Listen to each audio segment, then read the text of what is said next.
अस्सलाम वालेकुम वीवर्स, आपके सामने सराइकी सकाफ़त का एक बेहतरीन शाहकार आपको दिखाया जा रहा है जनाब। तो ये है बावलपुर शहर से बाहर निकलते ही मुसाफिर खाने के साथ एक होटल का मंज़र जिसका नाम है लबरा। उम्मीद है कि आपको आज का छोटा सा क्लिप ज़रूर पसंद आया होगा। नेक्स्ट वीडियो में फिर से मिलते हैं एक नई रंग के साथ, एक नई वीडियो के साथ, एक नए जज्बे के साथ।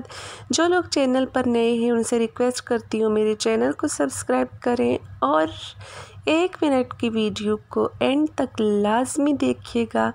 पाकिस्तान जिंदाबाद। पाकिस्तान के खूबसूरत नज़ारे आपके साथ शेयर किए जाएंगे मुख्तसरन।